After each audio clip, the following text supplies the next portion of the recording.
welcome back to another episode of Heels Up. I am Vlad St. Valentine, and with me is the one who matters, Mr. Reggie Lincoln. How the hell are you? I'm great right now, man. Yeah, dude, I see you're settled in with them gummies, man. Yeah, I didn't have anything to drink now, so, I'm cheating on my diet. Well, go get your little kitty cup or something, man. I'll wait.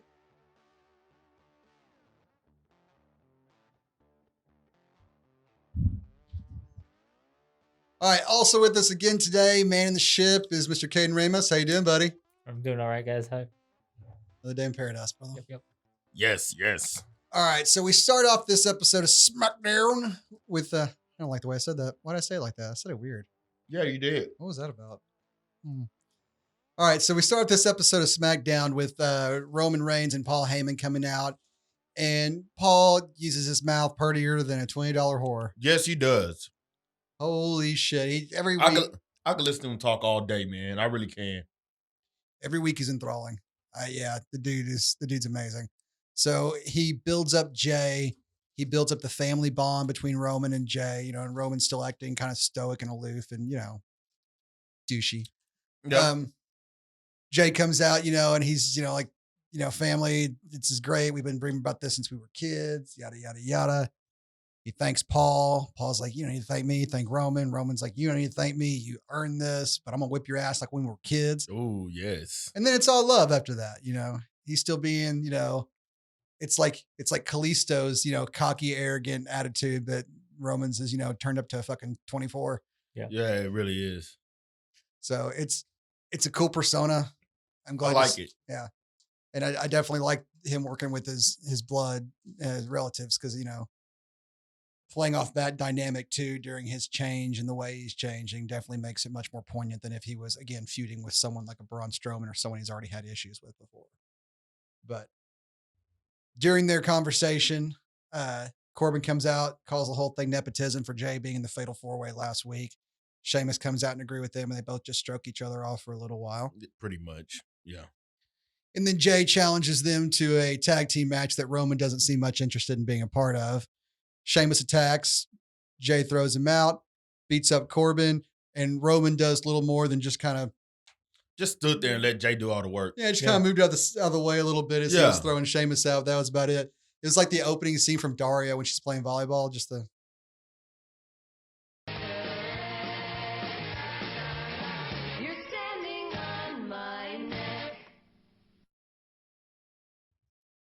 So, we're going to get the tag team match later in the night.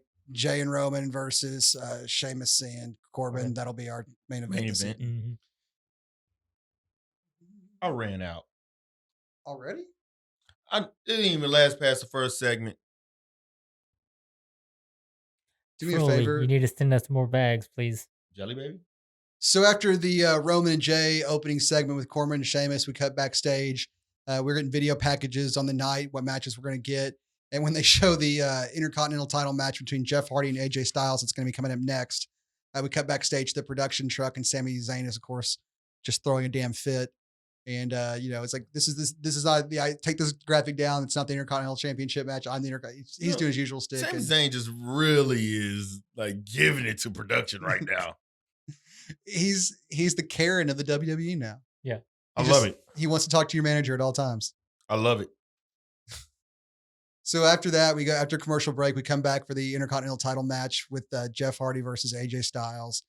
And before the match even kicks off, Sami comes out and says, Karen Zayn. He's like, this is just an exhibition match. You're not the Intercontinental champion. You guys can fight and beat each other up all you want to. But, he's usually, again, the shtick is continuing and it's still funny, damn it.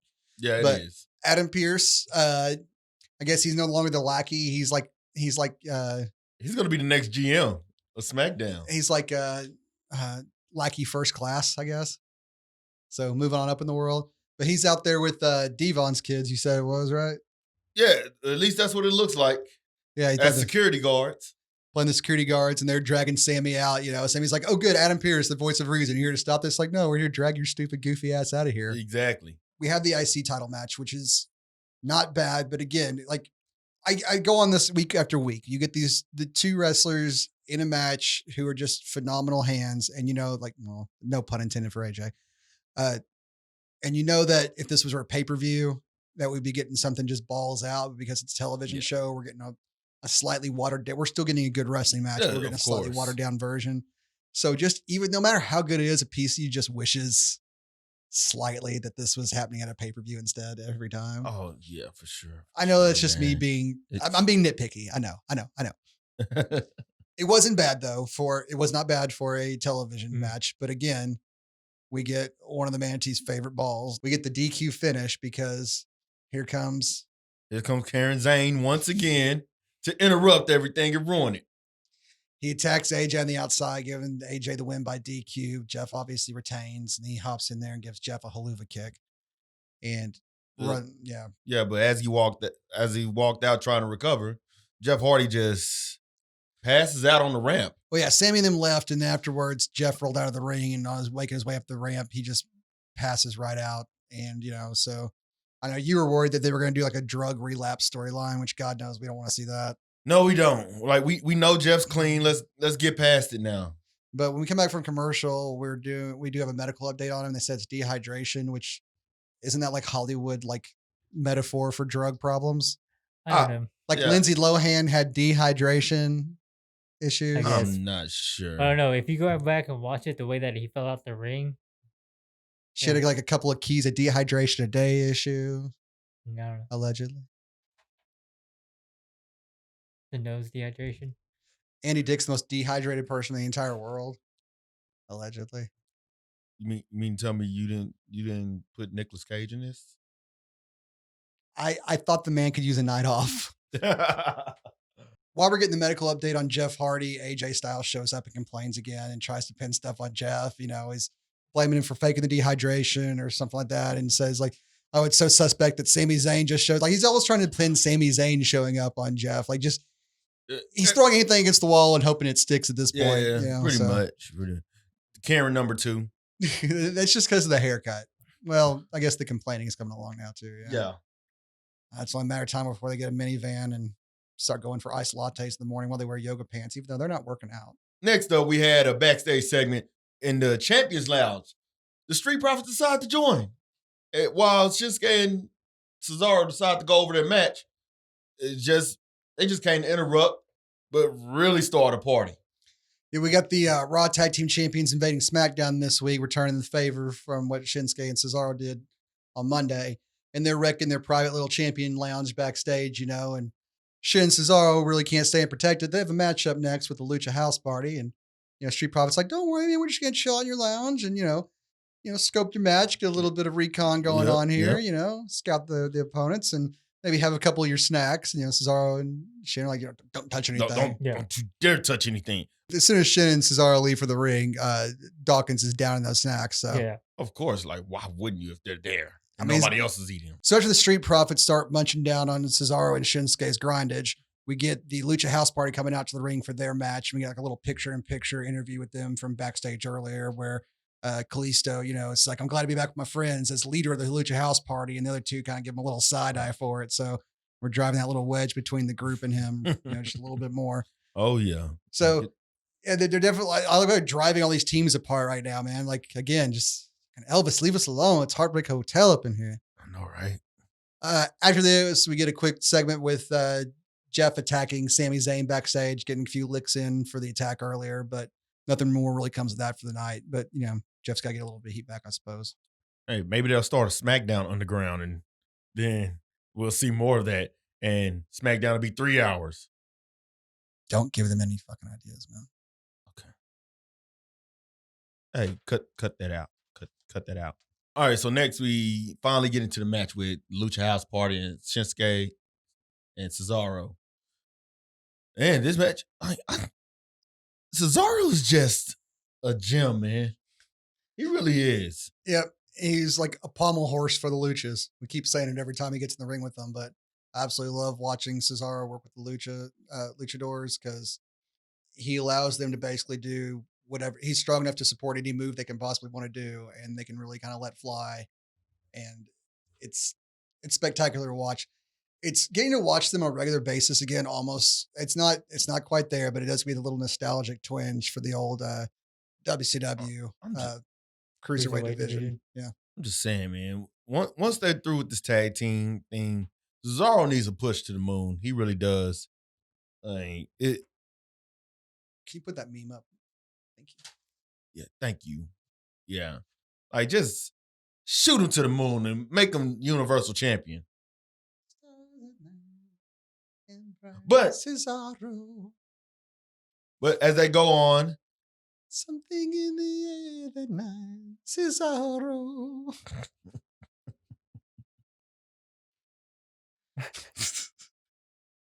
As they go on, Cesaro. Never mind. You broke me. Who knew all it took was ABBA? So as the match goes on, Shinsuke and Cesaro have the upper hand, and then blasted on the Titantron was a shot at the Champions Lounge with the Street Profits in it, throwing a big party. Full on, your parents aren't home, sort of bash to end all bashes, everyone gets laid sort of situation, you know. Drew Gulak's back there with, you know, some of his buddies like, tonight's the night we lose our virginity, finally. They don't. Spoiler alert, they don't. But, you know, it'll be a fun adventure along the way. Actually, Shorty G's back there too. You can barely see him, but yeah, he's there. He's one of the guys who's trying to lose his virginity, you know? And then Seth Green's going to get locked in a bathroom with his, you know, kind of tomboyish, you know, unique rebel friend, and they'll end up making out. Yo, I gotta have sex tonight. But the distraction was just good enough to where the Manatee's favorite ball comes in. Absolute favorite ball, which he played with twice tonight. Oh, yeah. God, he played with a lot of balls tonight, that Manatee. Mm-hmm. Yeah. I'd say he was like juggling balls almost. And, you know, they don't have hands, so he was juggling those balls on his nose. Whoa. That's what the SmackDown writers are. They're manatees who juggle balls on their nose. South Park. It is an apt metaphor. Anyway, continue. So Kalisto rolls up Cesaro for the 1, 2, 3. The SmackDown Tag Team Champions lose to the Lucha House Party. All because they were distracted because their bubbly was getting drank. Yep. So snacks. That must have been some like Chris Jericho, you know, champagne. They were so concerned about it. I mean, well, yeah, it's a limited run. I know, that's what I'm saying. You know, you don't want that to run out. Mm. You certainly don't want to waste it on somebody named Shorty G. Or, you know, I mean, but then all of a sudden, was it like 15 seconds later? Like we see the Lucha House Party joining the party in the Champions Lounge? Yeah, how come Cesaro and Shinsuke didn't get back there quick? I guess there was like too many people. They want to try and run him off. So like lost cause. But all this is going to do is boost Kalisto's ego up. He got the roll up so he can keep on with his, you know, yeah, like you said, the inflated head thing. So yeah, this will definitely build to that. God knows we'll hear a couple of promos from him the next week about how he rolled up the tag team champions when the other two have not been as successful against them. You know, it took him coming back to do it. And blah, they should get a tag title shot because of him. Man, he's acting like an asshole and he didn't even have to face the Fiend. Mm-hmm. What's that about? You should have at least had one Fiend match before he came back like this. So we finally about to find out the reason why Bayley turned on Sasha, which, I mean, we saw coming anyway. Yeah, we saw someone turning. Mm-hmm. So as Bayley gets started talking, she gives us a history lesson between her and Sasha, how they came in as partners and Sasha turned on her. So she knows Sasha pretty well. So her reason why she did it, she wanted to beat Sasha to the punch because she knew that Sasha was going to do it to her first. She said that Sasha brought her in because Sasha had been using her from the very beginning to help, you know, further her career. And when she wasn't useful, she turned on her. Then when Bayley was coming and getting her, you know, and she was a champion again, Sasha just latched onto that again. So she knows that Sasha was just using her. And the reason she knows Sasha was just using her because Bayley said she was just using Sasha. And now Sasha's useless. So she wrecked her knee and further and sent her on her way. And again, like you said, she did it to Sasha before Sasha could do it to her. She knows that Sasha was just keeping her close before she could strike. And again, I theorized Sasha was going to strike at Clash of Champions. So heck, if Sasha had the same thing in mind, kayfabe wise, you know, Bayley's right. She beat her to the punch. Yeah. And pretty much Sasha's going to, I'm already calling it. Sasha's going to attack Bayley at Clash of Champions. If the knee's ready, yeah. We'll see how it goes. After Bayley's promo, though, we're going to get a fatal four-way match to decide the number one contender to her title at Clash of Champions. So first out's Nikki Cross, and as she wakes her way out, though, Bailey just wails on her with a chair, and then we go to commercial break. So coming back from commercial break, Alexa Bliss is checking on Nikki, and Nikki decides she's going to go, but it's going to be Nikki Cross versus Alexa Bliss versus ain't no meaner than Tamina versus Lacey Evans. Yes, this I just catch myself rooting for Tamina every time I see her in a match, man. I do too, I man. really do. Yeah. Like you were saying earlier, though, she should at least get one run, even if it's not a long one. Like she's been in WWE for either around a decade or so. Like she not one championship reign. No, she deserves one, right? Yep. At least one. That's a workhorse right there.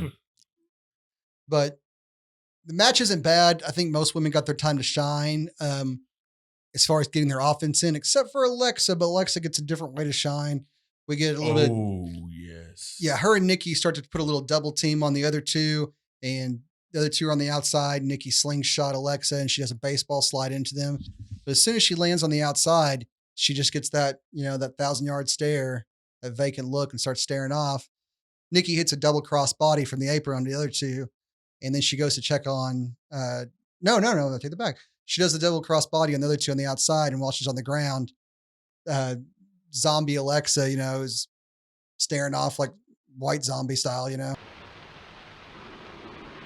a pin white, a silver one, in a glass of wine, or perhaps a flower. This is the highlight of the night right here, man. Oh, I cheered, dude. Yeah. Oh yes. Like I applaud it. Like Siskel and Ebert at a Julia Roberts rom-com. I stood up and cheered.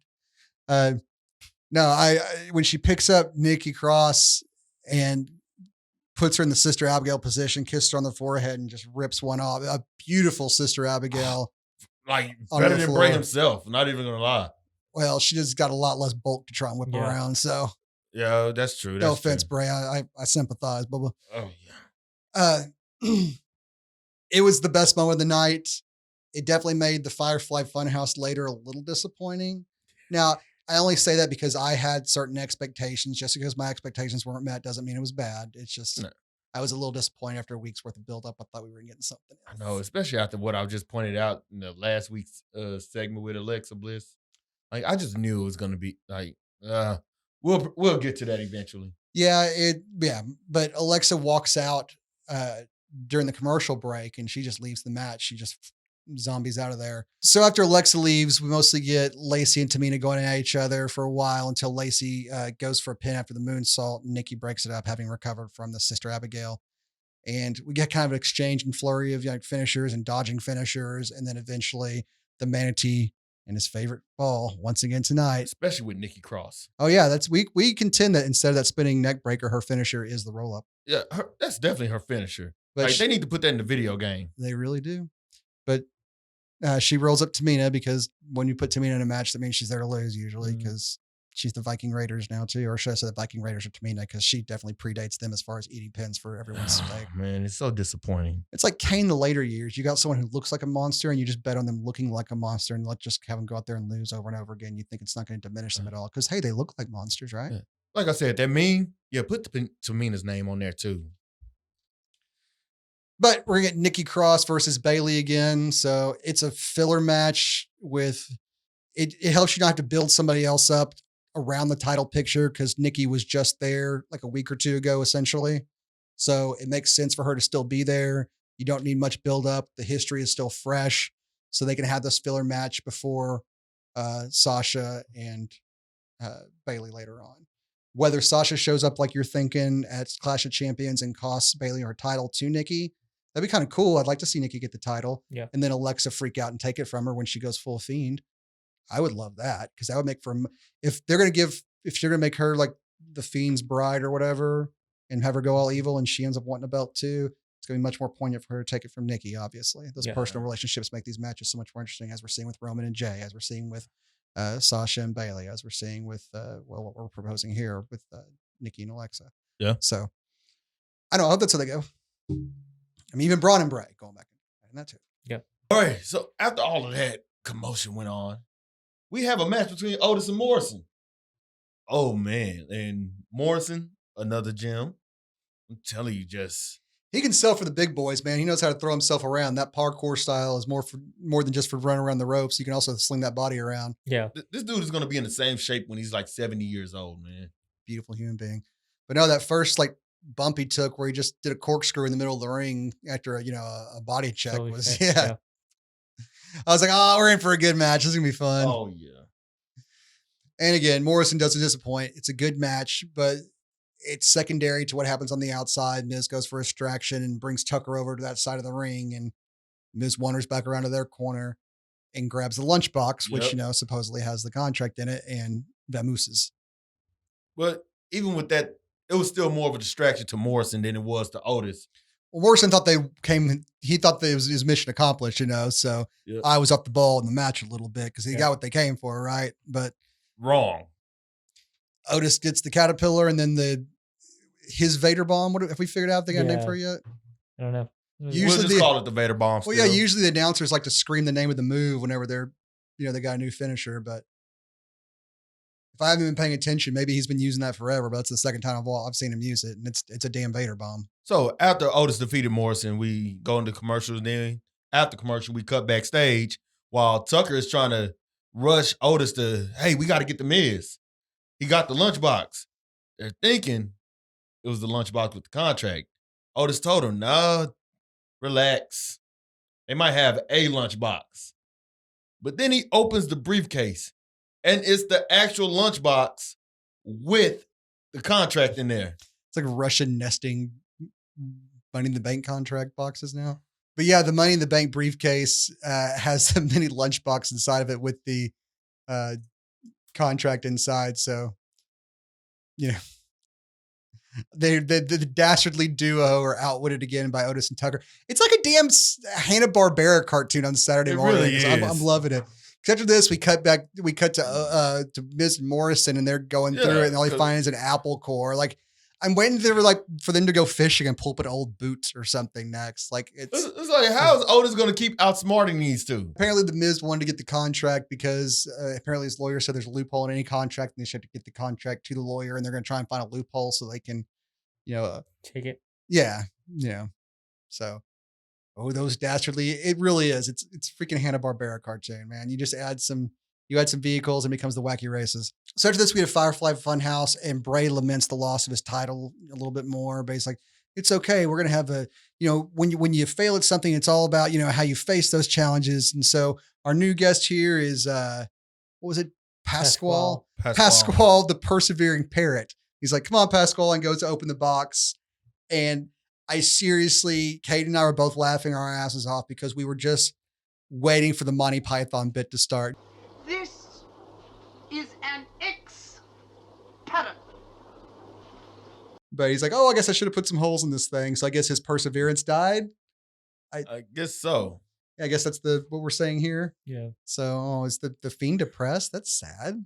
It really is, man. They should have had a doll representing like some Zoloft or something, But the Vince McMahon puppet shows up, Mr. McBossman.